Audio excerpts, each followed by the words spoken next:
In this tutorial, I would like to show you how you can use custom states in Bubble. So what custom states are and how you can set it up for a project. So usually custom states, it is a pair of key and value, and it placed into your URL web page. It's going to be like that, and the value, key and the value.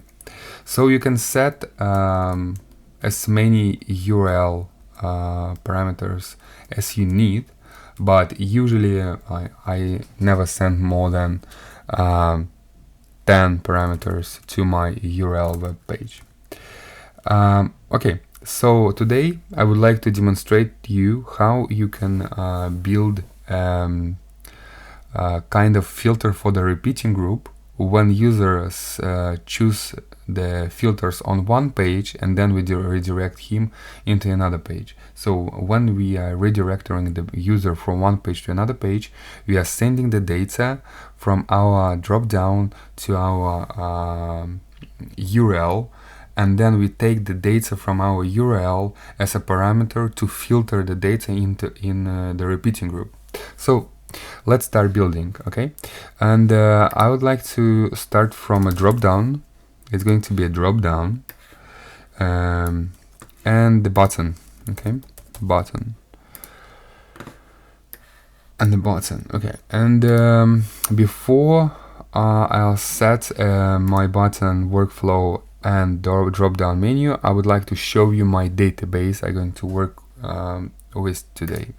So today I'm going to work with one data type and one option set. So the demonstration list of users, I created this data type for the purposes of the demonstration, and it has only 5 records inside, and it is just rows of my users inside. And the option set store my locations, and those two types are linked because I'm sending the data from my option set to my data type in locations field. Okay, so let's come back to our main page, and I would like to set a data type for my drop-down menu. It's going to be a placeholder, and the placeholder is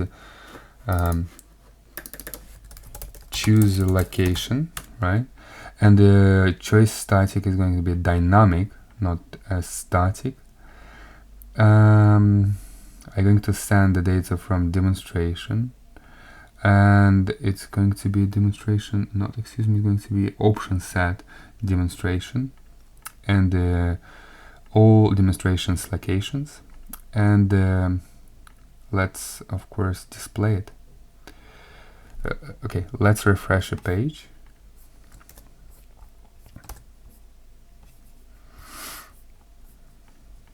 Okay, now we have all our locations inside my drop-down menu, and let's set a button.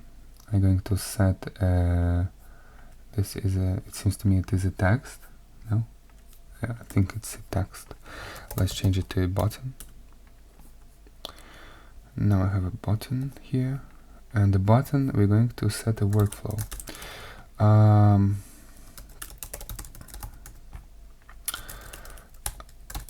Find developers and the workflow, and the workflow is quite simple. We are going to send the user from one page to another page and send the parameter in the URL. So set a workflow and go to page, and I already created a blank page for a search results. The destination is going to be index search results, and then it's going to be send more parameters. In order to send the data to another page, we need to tick on this checkbox. Okay, and the key is going to be a location, and the location going to take drop down value, of course, display, right? let's come back to our main page and refresh it. Now let's choose a location. Let's say it's going to be in LA, and then we find developers, click.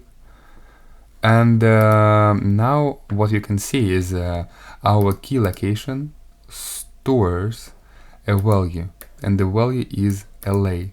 Okay, so what we're gonna do next, we're going to go on the search results page, and we place a repeating group, because we're going to filter all the entities inside this repeating group based on URL parameter.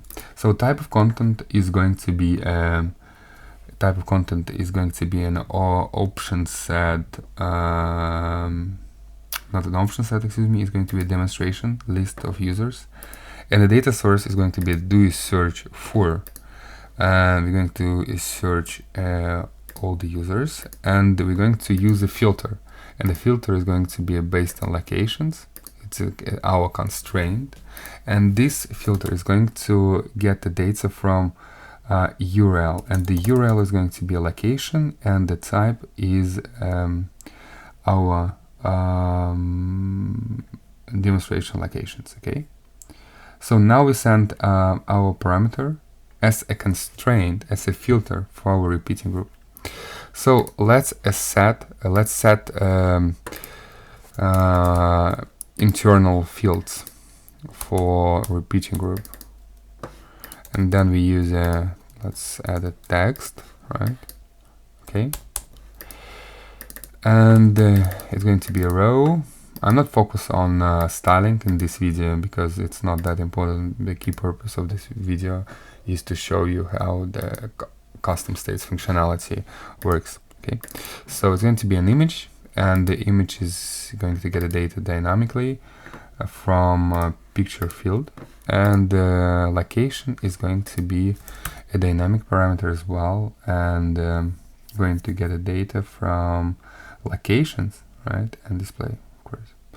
So let's refresh page, and now we see the results from our database, and the results are based on the parameter we sent from our URL parameter to as a filter to our repeating group, to our new data source. Okay, and let's change this parameter, for example, for London. Okay, and now we have another entity. Okay, so today in this video I think we done everything. If you have any questions, please ask me in a description below. Thank you.